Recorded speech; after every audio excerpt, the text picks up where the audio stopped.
সহিহ বুখারী 1237 নম্বর হাদিস, ছোট হাদিস। সহিহ বুখারী 6443 নম্বর হাদিস, বড় হাদিস। দোনো হাদিসের বিষয়বস্তু এক, একটা একটু বড় আর একটা একটু ছোট। কোনটা শুনবেন, বড়টা না ছোটটা? আচ্ছা ঠিক আছে, বড়টাই বলি। একই বিষয়বস্তু, বড়টা হইলে পুরোটা পাইলেন, ছোটটা হইলে একটু পাইবেন আর কি। তো বড়টা শোনেন। রাসূল সাল্লাল্লাহু আলাইহি সাল্লামের একজন সাহাবী আবু যার গিফারি রাদিয়াল্লাহু তাআলা, তিনি বলেন একদিন রাতের বেলা রাসূল সাল্লাল্লাহু আলাইহি সাল্লাম মাঠে হাঁটতেছে, একটা খোলা ময়দানে হাঁটতেছে, চাঁদের আলোতে আল্লাহ রাসূল হাঁটতেছে সাল্লাল্লাহু আলাইহি সাল্লাম। আমি যখন নবীকে দেখলাম নবী একা হাঁটতেছে, আমি ভাবলাম নবী মনে হয় একা হাঁটাটাই পছন্দ করতেছে, তাই আমি দূরে দূরে হাঁটতেছি, মানে দূরে দূরে আমি হাঁটি আর দেখি নবীজি কোথায় যায়। কথাটা একটু বোঝার চেষ্টা করবেন। নবী একা হাঁটে, আমি দূরে হাঁটি, কাছে যাই না কেন? আমি ভাবলাম আল্লাহ নবী মনে হয় একা হাঁটাটাই পছন্দ করতেছে, থাক নবী একাই হাঁটুক। ফালতাফাতা ইলাইয়া, হঠাৎ নবী আমার দিকে তাকাইলেন, এইভাবে তাকায় বললেন, মান, এই কে? দেশ গ্রামে রাতের অন্ধকারে পুকুরের এই পাশে আমি আছি, আরেক পাশে আপনি। তখন আমরা দেখবেন এরকম বলি, এই পুকুরের ওই পার কে?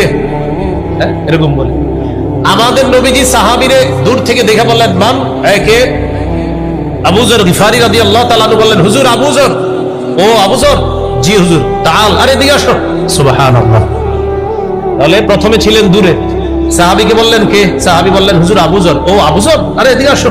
কাছে নিয়ে আসলেন। কাছে আনার পর এবার সাহাবী আবু যর গিফারি রাদিয়াল্লাহু তাআলা আনহু বলেন, আমি নবীজির সাথে চলতে লাগলাম। চলতে চলতে নবীজি আমাকে বললেন, ইন্নাল মুকসিরিনা হুমুল মুকিল্লুনা ইয়াউমাল কিয়ামাহ। আবু যর, অধিক সম্পদশালীরা কিয়ামতের ময়দানে একদম সওয়াব কম হবে। নাউজুবিল্লাহ পড়েন। কি বললেন? অধিক সম্পদশালীরা কিয়ামতের ময়দানে সওয়াব একদম কম হবে। বাড়িওয়ালারা টেনশনে পড়ে যায় না, হাদিস পুরাটা শুনেন। হ্যাঁ, বাড়িওয়ালা যারা টেনশনে পড়ে, হুজুর আপনি এটা কি বললেন, শুনে নেন পুরাটা।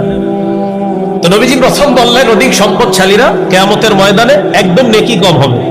সাথে সাথে আবার বললেন, ইল্লা মান আ'তাহুল্লাহু খায়রা ফানাফাকা আন ইয়ামিনিহি ওয়া আন শিমালিহি ওয়া বাইনা ইয়াদাইহি। তবে আল্লাহ যাকে সম্পদ দিয়েছে তিনি ডানে দান করে, বামে দান করে, সামনে দান করে, পিছনে দান করে, নিকট আত্মীয় যারা তাদের হক আদায় করে, মিসকিনের হক আদায় করে, অসহায়ের হক আদায় করে, যাকাত ফরজ হলে যাকাত দিয়ে দেয়, সদকা করে, যাদেরকে আল্লাহ প্রচুর টাকা দিছে আর তারাও হক অনুযায়ী যাদেরকে দেওয়ার তাদেরকে দিয়ে দেয়। দুনিয়াতে যেমন তাদের বেশি সম্পদ, আখিরাতে তাদের নেকিও হবে বেশি। বলে বললাম না, পুরোটা শুনলে টেনশন কেটে যাবে।